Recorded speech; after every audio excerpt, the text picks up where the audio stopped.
नमस्कार, मैं मोहम्मद आसिफ और आप देख रहे हैं SPN 9 न्यूज़। भारत जोड़ो यात्रा में कांग्रेस के एक नेता का निधन हो जाता है। SPN 9 न्यूज़ की टीम श्रद्धांजलि अर्पित कर रही है, वही तमाम लोग भी श्रद्धांजलि अर्पित किया। लेकिन उससे भी अहम सवाल कि कहीं करंट लगकर भारत जोड़ो यात्रा में लोगों की मौत हो रही है, तो कभी भारत जोड़ो यात्रा में चलने से मौत हो जा रही है। सवाल पे सवाल है, जवाब का इंतजार करना बेहद ज़रूरी है।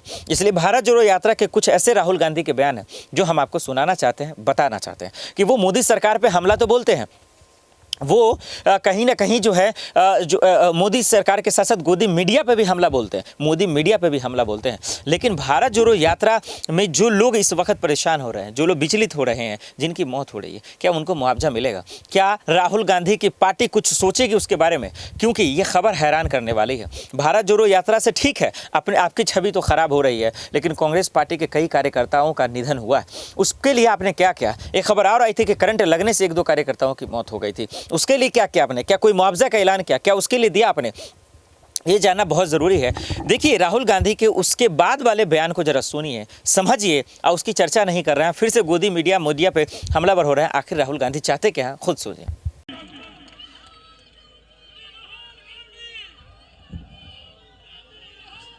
स्टेज पे कांग्रेस पार्टी के वरिष्ठ नेता, हमारे प्यारे कार्यकर्ता, भाइयों और बहनों, प्रेस के हमारे मित्रों, आप सबका इस पवित्र भूमि में बहुत बहुत स्वागत। आपने सुबह सुबह यहां आकर अपना समर्थन देकर हमारी मदद की, इसके लिए मैं आपको सबको धन्यवाद करना चाहता हूं।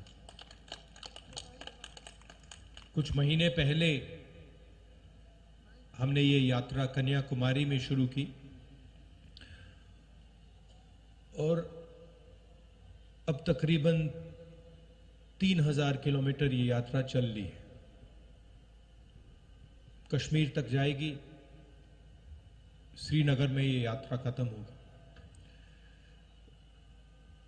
देश में नफरत, हिंसा का माहौल फैलाया गया है। बीजेपी के लोग, आरएसएस के लोग देश को बांटने में लगे हैं, एक धर्म को दूसरे धर्म से लड़ाने में लगे हैं, एक जात को दूसरी जात से, भाषा को दूसरी भाषा से लड़ाने की कोशिश कर रहे हैं और उन्होंने देश का माहौल बिगाड़ दिया है। तो हमने सोचा था कि देश को एक दूसरा रास्ता भी दिखाना चाहिए, मोहब्बत का, एकता का, भाईचारे का। और इसीलिए हमने ये यात्रा शुरू की। जब यात्रा शुरू की थी, केरल में, तमिलनाडु में शुरू की, हमारे जो प्रेस के मित्र हैं, मित्र कह देता हूं मगर हमारी बात तो रखते नहीं है कभी। प्रधानमंत्री का चेहरा दिखाते हैं 24 घंटे, बेरोजगारी की बात नहीं रखते, महंगाई की बात नहीं उठाते। तो इन्होंने कहा कि देखिए, ये यात्रा जो है ये तमिलनाडु में, केरला में सफल हो जाएगी, मगर जब ये कर्नाटक पहुंचेगी तो ये फेल होगी। बीजेपी की सरकार है, वहां पे रिस्पांस नहीं मिलेगा। कर्नाटक में गए, केरल से, तमिलनाडु से बेहतर रिस्पांस। फिर उन्होंने कहा, बीजेपी के लोगों ने भी कहा, हाँ ठीक है, कर्नाटक तो साउथ इंडिया है, महाराष्ट्र में रिस्पांस नहीं। महाराष्ट्र में आए और जबरदस्त रिस्पांस। फिर कहा ठीक है, महाराष्ट्र में हो गया, हिंदी बेल्ट में तो नहीं होगा। मध्य प्रदेश में महाराष्ट्र से भी बेहतर रिस्पांस। फिर कहा ठीक है, हिंदी बेल्ट में रिस्पांस हो गया, आगे नहीं होगा, हरियाणा में नहीं होगा, हरियाणा में उससे बेहतर। और अभी हुड्डा जी ने कहा कि पंजाब में हरियाणा से भी बेहतर रिस्पांस होने वाला है। और इसका कारण है कारण है कि ये जो बीजेपी के लोग नफरत फैला रहे हैं,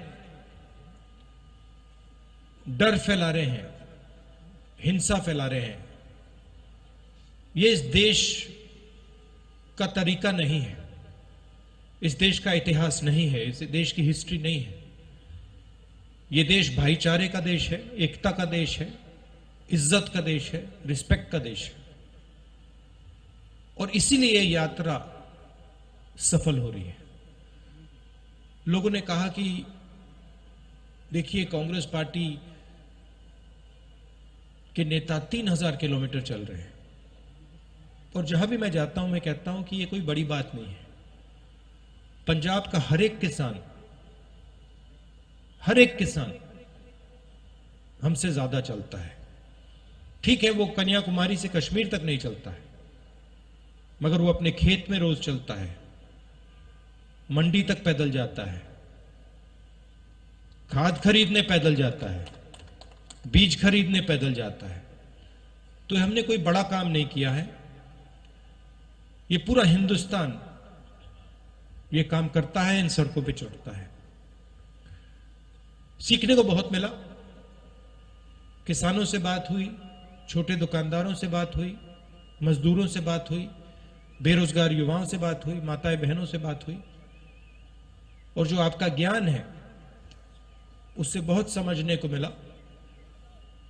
इसके लिए मैं सबको धन्यवाद करना चाहता हूं। और ये जो हमारी यात्रा है, इसमें हम लंबे भाषण नहीं देते हैं। ये बोलने की यात्रा नहीं है, ये सुनने की यात्रा है। सुबह हम 6 बजे उठते हैं, पैदल चलते हैं तकरीबन 25 किलोमीटर। यहां पे शायद 7 बजे यात्रा शुरू होगी, और हम 6-7 घंटे आपकी बात सुनते हैं। और फिर चलने के बाद 10-15 मिनट हम अपनी बात रखते हैं। तो इस यात्रा का स्पिरिट सुनने का है, बोलने का नहीं है। और हमें लगा कि हिंदुस्तान में जो सबसे बड़े मुद्दे हैं, नफरत, हिंसा, बेरोजगारी, महंगाई, इन चीजों को ये यात्रा उठाए और इनके खिलाफ ये यात्रा लड़ाई लड़े। आपने अपनी शक्ति दी। आपसे अब अगले 10 दिन हम बातचीत करेंगे, मिलेंगे, गले लगेंगे। आप सुबह सुबह आए, इसके लिए दिल से फिर से धन्यवाद। नमस्कार, जय हिंद। राहुल जी, मैं हुण बेनती करूंगा साडे सीएलपी के लीडर साबका। दर्शकों, बड़ी खबर से हमने शुरुआत की थी। बड़ी खबर यही थी कि पंजाब में जब भारत जोड़ो यात्रा चल रहा था तो उसके बाद कांग्रेस के एक वरिष्ठ नेता का निधन हो गया। ये अफसोस नायक है। अच्छी बात यह है कि देखिए, कम से कम आखिरी वक्त तक उन्होंने पार्टी के लिए काम किया। इससे बड़ा ईमानदारी और इससे बड़ा जो है देशभक्ति हो नहीं सकता कि आप जिसके साथ रहिए खुलकर काम कीजिए। कम से कम उन नेताओं के तरह तो नहीं है कि किसी पार्टी का खाते हैं और गुण गाते हैं किसी और पार्टी का। गुलाम नबी आज़ाद, सुनील जाखड़, हार्दिक पटेल, सिंधिया, मैं कितने नाम गिनाऊं, आप गिन गिन कर आप हैरान हो जाएंगे। राहुल गांधी के आपके बयान को सुना। दर्शकों, आपको क्या लगता है कांग्रेस के इस वरिष्ठ नेता के निधन पर कांग्रेस को क्या ऐलान करना चाहिए? क्या सोनिया गांधी को क्या ऐलान करना चाहिए? क्या वाकई में उनके परिवार के लिए पूरा सोचना चाहिए? क्या उन्हें जो है ज़्यादा से ज़्यादा मुआवजा देना चाहिए? इस पर आप हमें कमेंट कर ज़रूर बताएं। और एक आखिरी सवाल ज़रूर बताएं कि भारत जोड़ो यात्रा अंतिम पड़ाव पर है। क्या भारत जोड़ो यात्रा 2024 में राहुल गांधी को पीएम बना देगी? हाँ या ना में हमें कमेंट कर ज़रूर बताएं। लेकिन आज के लिए इतना ही। मुझे दीजिए इजाज़त और आप देखते हैं SPN न्यूज़। नमस्कार।